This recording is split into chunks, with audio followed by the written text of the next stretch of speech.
Hey there everyone, I'm Michael, and welcome to another Little Big Planet video.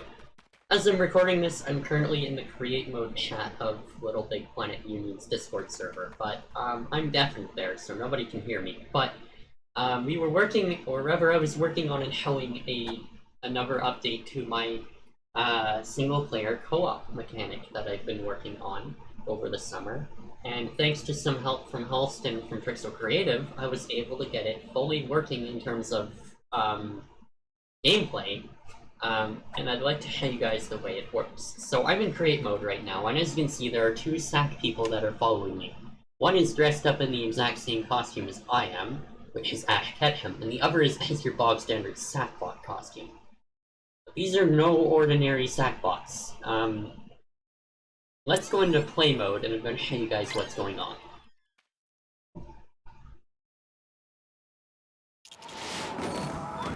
So as you can see, I've spawned in, and the first inclination that you might have going into this is something's weird. The animation for the player spawning in didn't play. Well, it did, it's just that we got immediately teleported over to a Sackbot. However, we can control this Sackbot. In fact, this Sackbot has a Sack Pocket, he has an Organizertron, and he even has a Poppet. Isn't that kinda cool? Even though I do seem to have caused a bug in Little Big Planet. You see that play icon shouldn't be there. We are in play mode. Why is it unpausing a game? Anyway, if I press L3 on my analog stick, suddenly, I'm no longer controlling Ash Ketchum, I'm controlling the other Sackbot, and he's following me. And now I'm controlling Ash. And now I'm controlling the other Sackbot, which we'll call Richie. And of course, Richie also has a Sack Pocket, and an Organizertron, and a Poppet. The only thing you can't do is you can't change your costume while in this level. For example, if I try to become Ash Ketchum, well, I'm still a Sackbot. Likewise, if I try to become whoever the hell this is, I'm still Ash Ketchum. By the way, I'm actually going to reset that back to Ash Ketchum because that's my normal player skin, and the player is actually not in this level, but we did modify its character, and I don't want to do that. But anyway, let's go into create mode and I'll explore what's going on here. The first thing that's going on here is with the Sackbots. As you can see, when I went into create mode, it actually did teleport me over, just like before.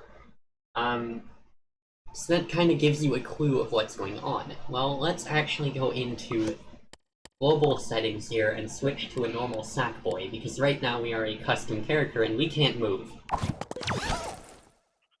And now we're a Sackboy. So our first clue is with the checkpoint. If we go into its tweaks, you can see that we are spawning in as a Sackbot. We're actually spawning as an SP co-op tracker character. Single-player co-op tracker character.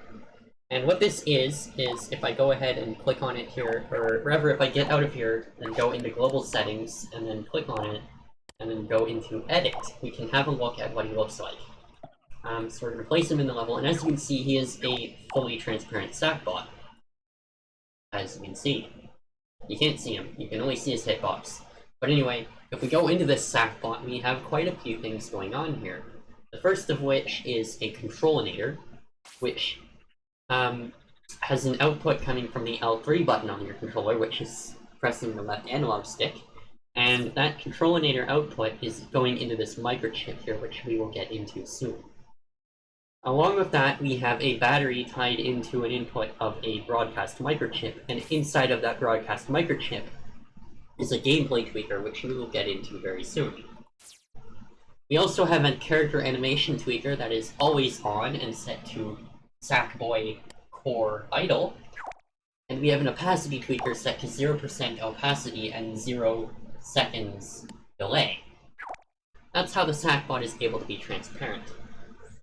The reason behind this character animation tweaker is so that the Sackboy does not play a walking animation. See, we can still walk around. I already showed that.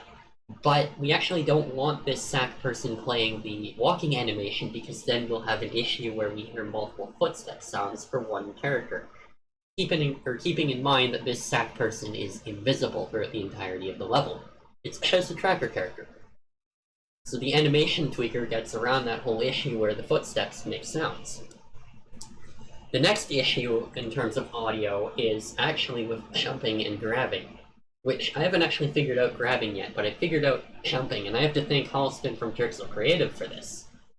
First of all, what we do is we set up this follower here, which is set to track the active player, which I'll get into what that means very soon. The real magic is actually inside of this microchip, and the broadcast microchip. Inside the broadcast microchip, like I said before, we have a gameplay sensor, and this gameplay sensor gameplay tweaker, sorry, this gameplay tweaker only activates when we are actually active in this character. That's what the broadcast microchip is for. This takes the code that's inside the microchip and broadcasts it to the active player character. Anyway, what I have set up here is I've made it so that you cannot grab, you cannot climb, and you cannot jump. That makes it so that we actually don't have the ability to jump as the player character, but we still have the ability to jump as a Sackbot. And that's the magic here. If we're not able to jump as the player, we don't get the jump sound from the player. But if we're still able to jump as a Sackbot, we still get the jump ability and the sound from the Sackbot itself, which is not the hidden player character. However, if the player can't jump, then it obviously cannot follow the Sackbot when the Sackbot jumps. So to get around that, we have a follower here set to 100 units speed, 100 units in-out speed, 100% strength, and an infinite detection radius, detecting a tag, which is the active player. So that's the tracking character here. That is why when we spawn in, we immediately get teleported. But what is the active player? Well, that's where these Sack people come in here. One of them is Richie from Pokemon, pending a costume, of course, and the other is Ash Ketchum. Well, let's look at Richie. If we look inside Richie's board, we can see that there's quite a bit less going on. First of all, we have a remote tag sensor that's set to red and set to Richie active. We also have, inside of this microchip, we have a NOT gate, circuit node, another microchip, and a follower, or a behavior, and a tag. The tag is labeled active player, and you can see that right now it is off. This Sackperson brain thingy turns on when the input tag is off. So when that remote tag sensor is off, this turns on. This causes the Sackperson to start following the nearby player. Inside this microchip, it is active when the Richie active tag is turned on. It's just a remote controlled controlinator set to detect movements and controls from the nearest player and broadcast them to the Sackperson. So that allows us to control Richie when Richie is the active character. Along with that, Ash has the same deal. He has the exact same controls and the exact same logic, except that his tag requires the Ash Ketchum active remote tag sensor. The only thing I haven't covered yet is what happens when you press L3. Let's go back into the player tracker character here and look at his code. There's a microchip that's unaccounted for here, and inside this microchip, we get the input from the controlinator, which is L3, and it goes into a one-tick counter here, so this activates after one frame, and only once, so we can't hold down L3 and constantly switch characters. We can only switch characters once, each button press.